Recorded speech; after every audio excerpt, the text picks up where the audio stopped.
I have been through several things where the devil have tried to claim my life, but it's not what God wanted, so I'm still here. And I'm here for some reason to be a blessing to someone, to continue to learn and grow because I wasn't taken. I'm still here. So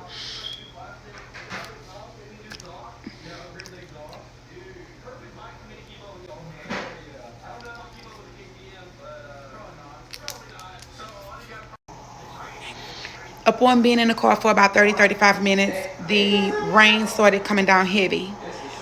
My brother hydroplaned. We was in the lane next to the rail guard. My brother hit the rail guard and the car started spinning. At that moment, I seen my life flash before me.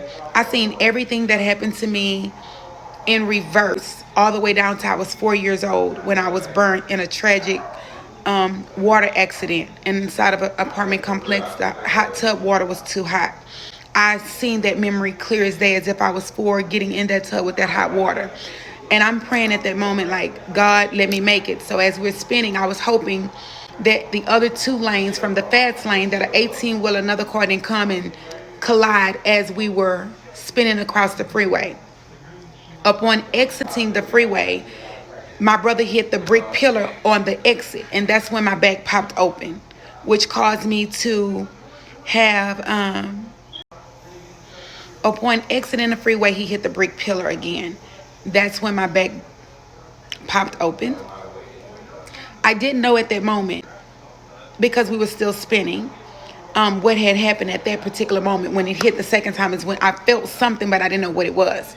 So we're still spinning. I seen an 18-wheeler on the side of the road at the parking spot where they park. And I'm thinking, oh my gosh, I don't want to hit this truck. So at that moment, it's like I seen a premonition of my neck being broke. So I put my hands above my head and I'm just trying to hold my neck while we're spinning, and I'm praying and I'm crying like, God, I'm not ready to go. Don't take me from my kids. I'm not ready to die. I still want to be here. So we wind up stopping right close to the truck. The guy came, opened the door, whatnot. And when I got out, I realized that it felt like my legs was a little weak. I looked in the police car through the, when I got out, the police pulled up. I looked through the police car at the tint on the window to see why everyone else behind me was looking with their eyes wide and mouth hanging at my back. My hair was long like it is now, so when I did one of these numbers, it was nothing but blood running on my arm. Blood was everywhere, but at that moment, I didn't know where it was coming from until I looked in the mirror of a car and seen that it was coming from my back. Then Chris took a picture of it, and I realized that my back was probably popped about 6-7 inches wide.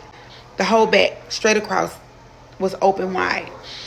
Wound up going to the hospital, having surgery. Had to learn how to basically re-walk again a little bit. He was there by my side through the whole thing, through the beginning to the end.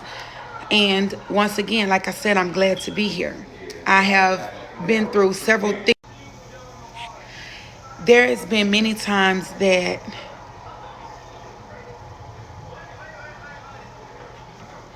I'm just grateful to be here. Another obstacle in life that I had to face was my car accident. Wound up going to the casino again. On the way home, I noticed that the tires on my brother's new Hellcat were bald. Not because they came that way, but because he switched the tires to go burn rubber the day before and didn't put the new tires back on. On the way leaving out the casino, I heard a voice clear as day say, don't get in the car. I got in the car anyways. Being that my mother and my brother and Chris kept telling me, just get in the car, let's just go.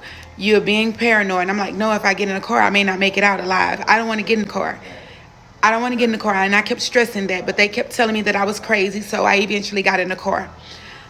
Driving about 35 minutes into the car, a couple minutes later, maybe about 45 minutes, I laid back down after saying I love you, and I got the worst call of my life. My mom called me screaming through the phone saying he's gone. And I'm like, he's gone? Where he went? Because I wasn't understanding what he's gone meant.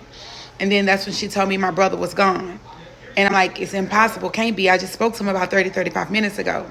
He told me he loved me and that he will talk to me later, later tomorrow, whenever things is better with him from them working on him with the machines. But of course, better never came. That never happened. So that was that. So I lost my brother to COVID. He was 33. His name is Edison Hendricks Jr. He passed away April 17th, a day before my other brother's birthday of April the 18th. So he died April the 17th, 2020.